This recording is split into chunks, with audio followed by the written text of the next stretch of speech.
Hello বন্ধুরা, আপনারা দেখতে পাচ্ছেন একদম ছোট্ট কৃষক ভুট্টা চাষ উত্তরবঙ্গে কীভাবে ভুট্টা চাষ করে এবং মাটি আলগা করে দেওয়া লাগে, কোনো আগাছা পরিষ্কার করে দিতে হয় না। আমি এদের কাছ থেকে শিখলাম কীভাবে ভুট্টা চাষ করে সহজ পদ্ধতিতে, যে কোনো খড় বা মানে কি আগাছা পরিষ্কার করে দিতে হয় না, শুধু তিন পালা আছে ওইটা দিয়ে টানলে এই সবগুলো মানে গাছগুলো মরে যায় মাঝখানে। এই যে দেখেন বন্ধুরা, আপনাদের মাঝে আমি দেখাইতে ছোট্ট কৃষকের কাছ থেকে আমি শিখলাম। উনি একজন খুব পরিশ্রমী একটা লোক, মানে স্কুলে ক্লাস 9-এ পড়তেছে। স্কুলের ফাঁকে ফাঁকে উনি মা বাবাকে সাহায্য করে খেতে, মানে ক্লাস শেষ করে এসে আবার জমিতে সময় দেয়। এরকম পরিবার, এরকম ছেলে কয়জনই আছে বাংলাদেশে। তো বন্ধুরা, ছোট হোক বড় হোক, কোনো কাজকে আপনারা অবহেলা করবেন না, সব কাজকে সম্মান জানাবেন। উনি একজন স্টুডেন্ট হয়েও কত মানে পরিশ্রম করতেছে, ওনার জন্য সবাই দোয়া করবেন।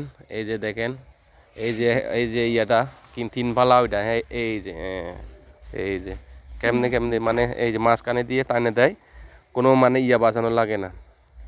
খুবই সুন্দর জিনিসটা, আমার এলাকা নাই, তো আমি এই জিনিসগুলো দেখে একটু ভিডিওর মাধ্যমে তুলে ধরলাম। আপনারাও যদি বানাতে চান, আপনারা এই সমস্ত যদি ভুট্টা চাষ করেন, এই সমস্ত জিনিস নিতে পারবেন, যে কোনো দোকান থেকে বললেও অর্ডার বানাই দিবে। তো আমরা একটা যে জিনিসটা বলতে চাচ্ছি, আমরা কোনো কাজকে ছোট করে দেখব না। ছোট হোক বড় হোক, যে কোনো ব্যবসা, যে কোনো কাজ, কৃষিক্ষেত্রে হোক, চাকরির ক্ষেত্রে হোক, আমরা কাজকে বড় করে দেখব, সম্মান জানাবো। কারণ এখান থেকে কিছুটা ইনকাম চলে আসে এবং কি পরিবার সচ্ছলতা ফিরে আসে। কারণ মানে আপনারা ইনকাম করলে, এই সৎভাবে জীবনযাপন ইনকাম করলে, পরিশ্রম করলে সৃষ্টিকর্তাও অনেক খুশি হয়। কারণ আপনারা অসৎ উপার্জনের টাকা বেশি দিন থাকে না, এগুলো বিভিন্নভাবে টাকা নষ্ট হয়ে যায় এবং সবাই সমাজের চোখে কালার হয়ে যায়।